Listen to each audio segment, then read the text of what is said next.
So for wire EDM, I'd say coating is not that much issue because wire EDM is running, right? So that's why it's not that much issue. So most of the cases, even you are talking about how you can maintain the coating thickness over the wire. So that means you are trying to create some in-house like you are trying to create some wire materials. Yeah. Yeah, I think that's a very good question. So when you are extruding material, I'm just thinking right now what we are doing is I never created wire materials for wire EDM, but right now for additive we are trying to create some filament using the extrusion process, and maintaining the uniform diameter of the filament is a challenge. And also we are adding some reinforcement particles into the filament and the uniformity. That's why I asked that day, Dr. Malik, like how you ensure that those particles are uniformly distributed, because we are facing that challenge. So what we are doing is we are just doing trial and error. So we are making filament, then chopping it again, then making filament, chopping it again. So every time we are trying to look at the distribution, whether it is uniform or not. So it is a very time-consuming, and trial and error based optimization process that we are using, to like both make the diameter uniform and also make the distribution of the particles uniform. But when you are using a coating, now you have, I think the best would be if you can control the coating in the die, extrusion die. If you can control the coating at the die opening, okay, then probably it would be more uniform coating. But usually in industry, if you purchase from industry, it should be very, very uniform, and they will. I remember for one industry project, they put some coating and they always bring it to me, to check the coating, not for wire EDM but for our regular cutting tool, and it can vary, right, plus minus. So if they say 50 micron, it is 50 micron plus minus 2 micron or 3 micron.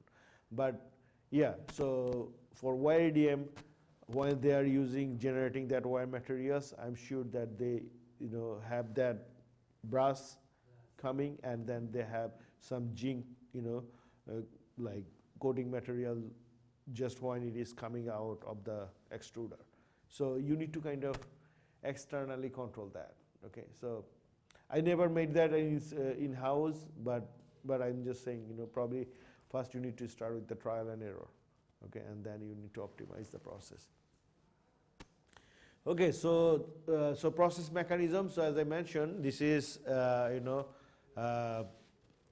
wire, the brass wire. Then in the brass wire, now again, it doesn't need to be brass wire, but because sorry, yeah. So you can have another wire, right? But you just need to make sure that you select a wire material that is also a good binder, right? If the material is not a strong binder, then when there is a mechanical action of that abrasives, then the abrasive particle will come out, right?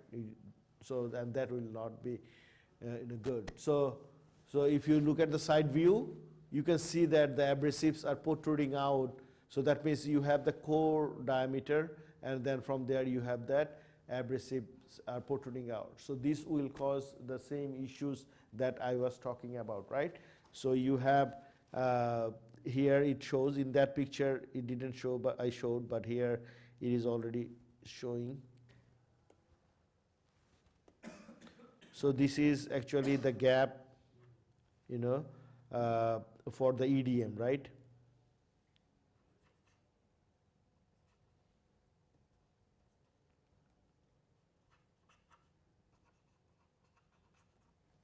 For EDM spark, right? On the other hand,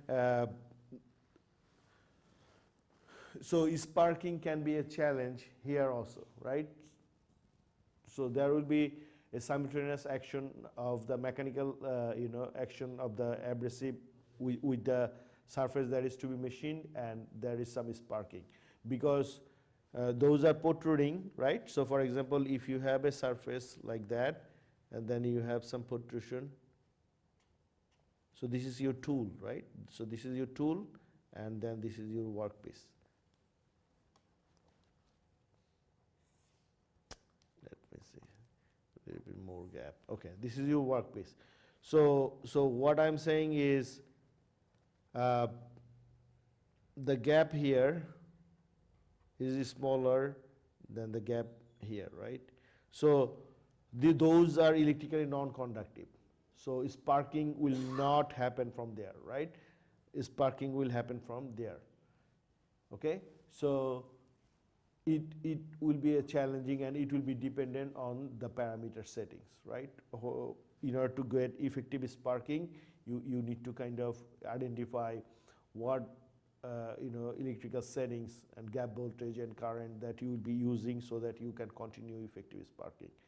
And if you want to increase the material removal rate, that means if you want to make the process faster, then you need to go at the higher settings, right?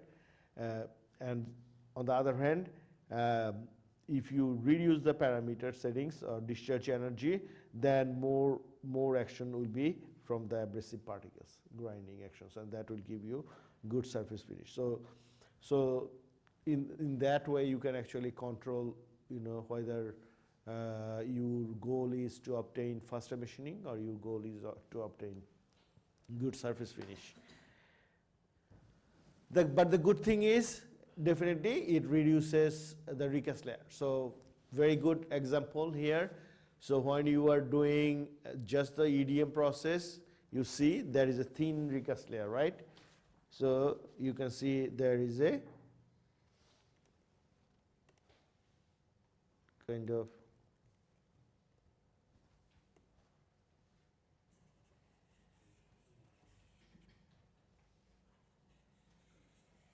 so this is your recast layer, right? So this is your recast layer, and when you use abrasive, wire EDM process, the recast layer is gone actually. But it also has some issue with the profile accuracy, right? Because the abrasive action is not controlled. Okay, so you have some profile accuracy issue there, right? But regular EDM usually doesn't have that profile accuracy issue.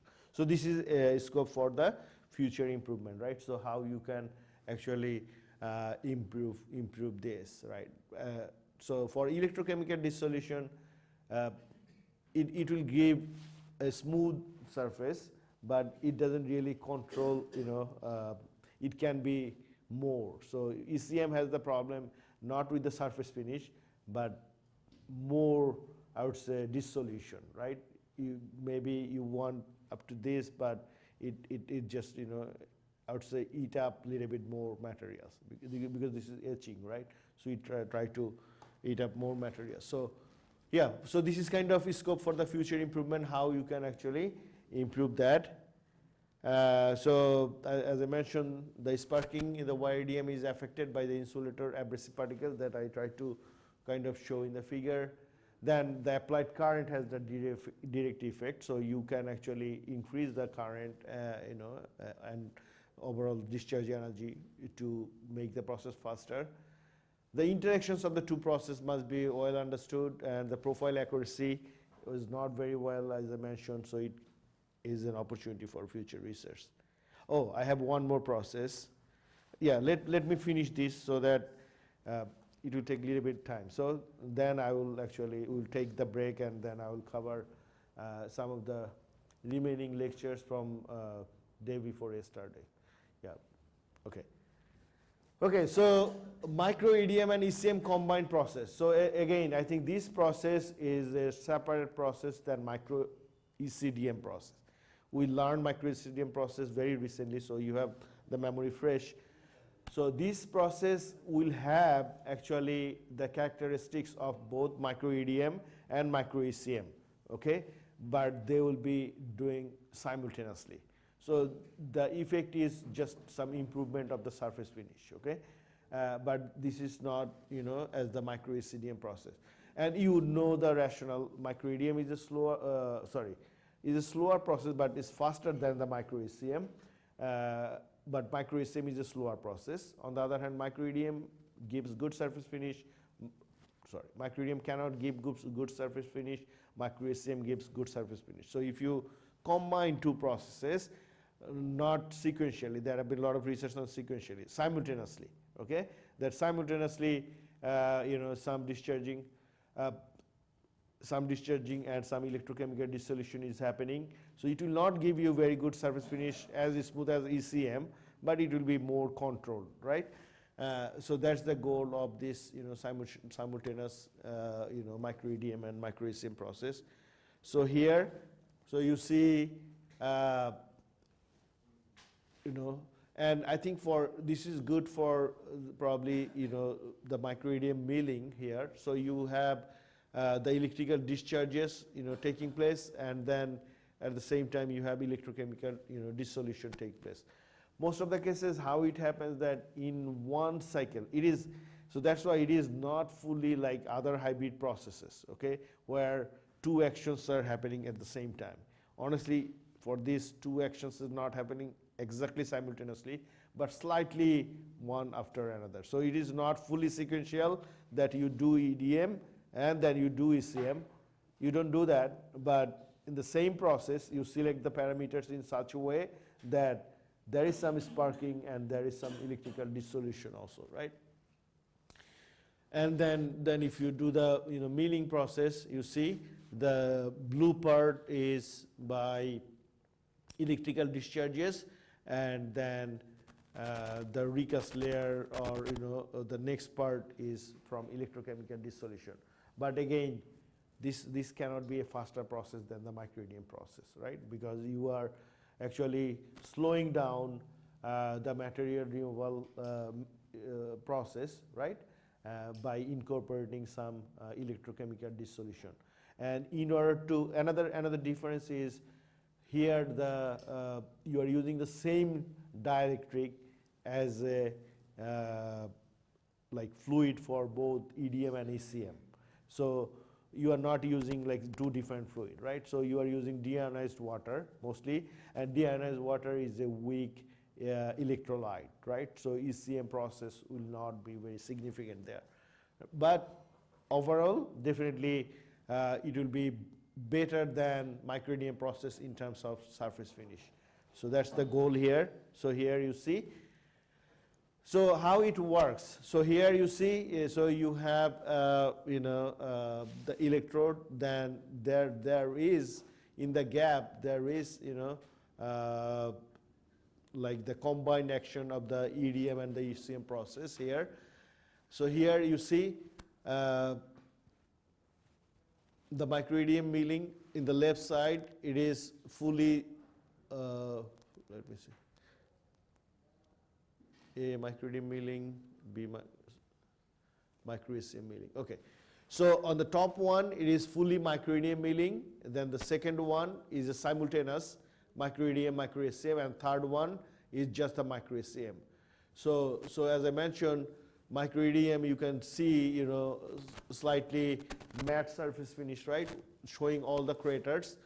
When you do micro ECM, you get rid of most of the craters, but you can still see some kind of craters. But when simultaneous EDM ECM, and then when you do micro ECM, you don't see any craters. So as I mentioned, micro ECDM will be just in between, right? So it will give you good surface finish than the micro EDM process, but not as good as the micro ECM process, because deionized water is a weak electrolyte, and also you are not actually doing the ECM process, okay? So overall ECM, you see very smooth surface finish. That's what the ECM is, right? But when you do simultaneous EDM ECM, you have one position here, one position here. Some sparking is still visible, and for micro EDM usually there will be a lot of sparking. This bar is in micron? This bar? Yeah, 100 micron. 100 micron. Yeah. So the electrode size is about 100 micron, or the channel size is 100 micron. Okay, now if you look at the surface finish, so here again you have micro EDM AB, and you have hybrid or simultaneous micro EDM ECM. So as you can see, the debris, the craters, right? Micro EDM removes electrically conductive materials by discharging, right? And as I mentioned, you have all the craters, so you will see some crater boundaries, and that makes the surface not so shiny. So as you can see, all the craters, peaks and valleys, right? For first two cases, one is 414 nanometer, 204 nanometer surface roughness, but when you do the combined process, the surface finish becomes very smooth and shiny, and you can see it comes to 12 nanometer. So in terms of surface improvement, the process is effective, but in terms of material renewal rate, the process will slow down. Okay, so I think this is the last slide for today. So in terms of challenges, the first challenge is material renewal rate, right? How you can actually increase the material renewal rate. Maybe adding some vibration. So you can do some vibration assisted this simultaneous EDM ECM process, or I don't know if you can. Few things I think you can also play with some pulse duration, some of the parameters also. So I think this is again area not has been explored too much because people either go with simultaneous EDM and ECM, which is faster process, right? EDM you do it very fast, then ECM you just run it for several minutes, you are done. But this process will be very slower than simultaneous EDM ECM process. So how you can improve that? Complex profiles needs to be machined. Okay, I don't see any research have done that to check the corner and profile accuracy. Wherever there is some ECM associated with that, you have to check the corner and profile accuracy. So future research should focus on those optimization the process, in terms of material renewal rate, corner accuracy, in addition to surface finish, and definitely better understanding and control of the simultaneous actions. So I think I already mentioned for all the hybrid processes we use, those are very difficult to very difficult to model because there is some simultaneous actions. So there is a lot of opportunity that you can actually work in those areas and improve further.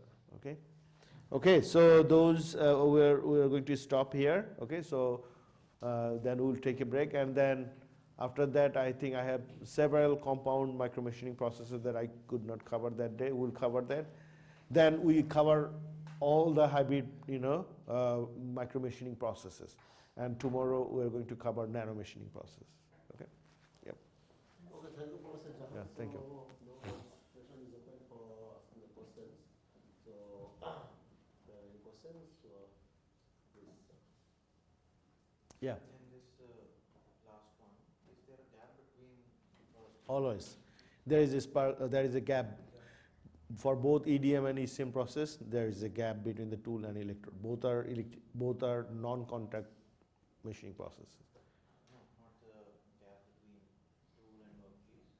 The time duration gap between first EDM will happen and ECM will happen. No, so if it is, so that's what it is. So, but I am still sure that in the like, so there are more. Research needs to be done. So right now there are several processes. One is simultaneous, right, where you do the EDM and ECM. So you exactly know I'm doing EDM and doing ECM. Then there is ECDM process, which is a different process where electrochemical dissolution happens.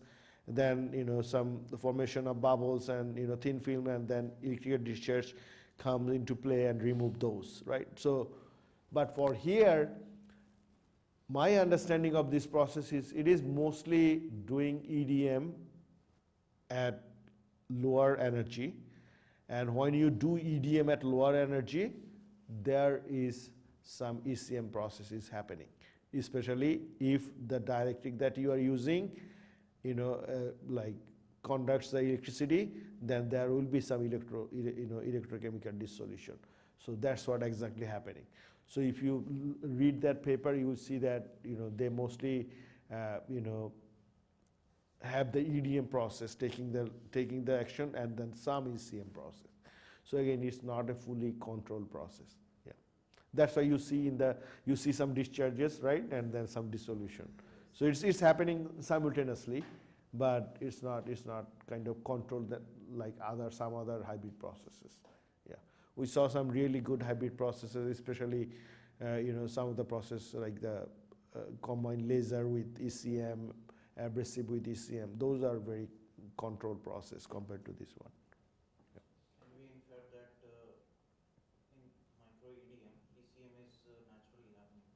That's what I said. Yeah, if the dielectric, if you're using deionized water, deionized oil, like EDM oil, ECM will never happen.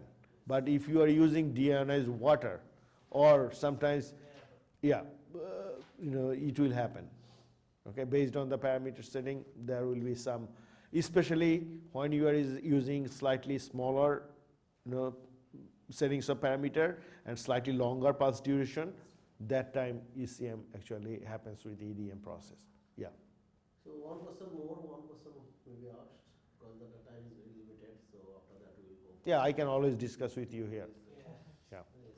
So if not any questions, do you have any questions? One, okay. Okay. Now, Yeah, thank you. Yeah. Thank you. Thank you, everyone.